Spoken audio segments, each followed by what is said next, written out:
Supreme court ने वक्फ संशोधन कानून 2025 पर अंतरिम आदेश जारी किया। पूरे कानून पर रोक से किया इनकार, लेकिन कुछ प्रमुख प्रावधानों को अस्थायी रूप से निलंबित किया।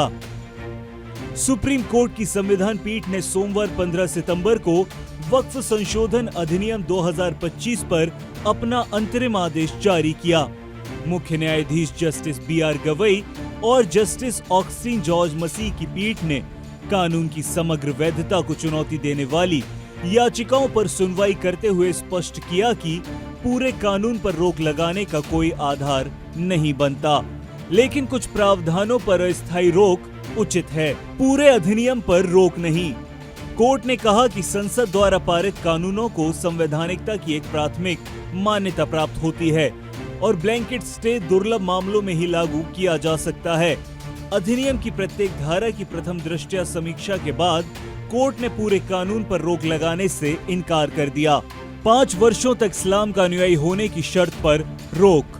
वक्फ बनाने के लिए किसी व्यक्ति का पिछले 5 वर्षों से इस्लाम धर्म का पालन करना अनिवार्य बनाने वाले प्रावधान को कोर्ट ने अस्थायी रूप से निलंबित कर दिया है। ये रोक तब तक लागू रहेगी जब तक राज्य सरकारें ये तय करने हेतु कोई स्पष्ट और न्याय संगत नियम नहीं बना लेती। भूमि विवाद निपटाने के अधिकार से कलेक्टर को हटाया गया। सरकारी अधिकारी को वक्फ संपत्ति और सरकारी जमीन के अतिक्रमण के निर्धारण का अंतिम अधिकार देने वाले प्रावधान पर भी कोर्ट ने रोक लगा दी। सुप्रीम कोर्ट ने कहा कि ये शक्तियों के पृथक्करण यानी सेपरेशन ऑफ पावर्स के सिद्धांत का उल्लंघन करता है। CEO पद पर गैर मुस्लिम नियुक्ति पर रोक नहीं। कोर्ट ने स्पष्ट किया कि वक्फ बोर्ड का मुख्य कार्यकारी अधिकारी गैर मुस्लिम भी हो सकता है, लेकिन ये भी निर्देश दिया गया कि जहां तक संभव हो CEO मुस्लिम व्यक्ति होना चाहिए। वक्फ बोर्ड और केंद्रीय परिषद में गैर मुस्लिम सदस्य सीमित होंगे। केंद्रीय वक्फ परिषद के कुल 22 सदस्यों में से अधिकतम 4 ही गैर मुस्लिम सदस्य हो सकते हैं। वहीं राज्य वक्फ बोर्ड में कुल 11 सदस्यों में से अधिकतम 3 गैर मुस्लिम सदस्य हो सकते हैं। वक्फ संपत्तियों के रजिस्ट्रेशन पर रोक नहीं। कोर्ट ने स्पष्ट किया कि वक्फ संपत्ति के पंजीकरण का प्रावधान पहले से ही अस्तित्व में है।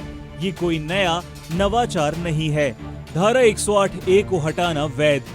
कोर्ट ने माना कि पुराने अधिनियम की धारा 108A जो वक्फ कानून को अन्य कानूनों पर वरीयता देती थी, उसे हटाना संवैधानिक रूप से सही है। जनजाति जमीनों के संरक्षण वाले प्रावधान बरकरार। कोर्ट ने आदिवासी क्षेत्रों में वक्फ संपत्तियों के हस्तांतरण को प्रतिबंधित करने वाले प्रावधानों को संरक्षित रखा है। इस कानून की पृष्ठभूमि को समझें तो वक्फ संशोधन अधिनियम 2025 को संसद ने अप्रैल 2025 में पारित किया था। ये लोकसभा में 3 अप्रैल 2025 को पारित हुआ और राज्यसभा में 4 अप्रैल 2025 को। इसके साथ ही राष्ट्रपति की मंजूरी के साथ 8 अप्रैल 2025 को ये एक कानून बन गया था।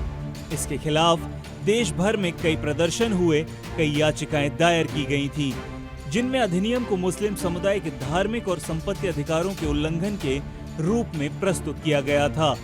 22 मई 2025 को सुप्रीम कोर्ट ने 3 दिन की सुनवाई के बाद फैसला सुरक्षित रखा था, जिसे अब सुनाया गया। वहीं सरकार और याचिकाकर्ताओं की दलीलों की बात करें तो केंद्र सरकार की ओर से सॉलिसिटर जनरल तुषार मेहता ने कहा कि वक्फ एक धर्मनिरपेक्ष संरचना है। ये इस्लाम का अनिवार्य धार्मिक हिस्सा नहीं है। संसद द्वारा पारित कानूनों को संवैधानिक वैधता की धारणा प्राप्त होती है। वहीं याचिकाकर्ताओं ने कहा कि अधिनियम संवैधानिक मूल्यों, संपत्ति अधिकारों और धार्मिक स्वतंत्रता का उल्लंघन करता है। कलेक्टर को संपत्ति का निर्णायक मानना न्यायिक प्रक्रिया के बाहर का कदम है। सुप्रीम कोर्ट का हालिया आदेश एक संयमित न्यायिक हस्तक्षेप का उदाहरण है। इसने सरकार के कानून निर्माण अधिकार का सम्मान करते हुए उन प्रावधानों पर हस्तक्षेप किया जो संविधान, मौलिक अधिकारों और न्यायिक सिद्धांतों से टकराते हैं। यह आदेश तब तक लागू रहेगा जब तक कि संबंधित याचिका पर अंतिम सुनवाई और निर्णय नहीं हो जाता।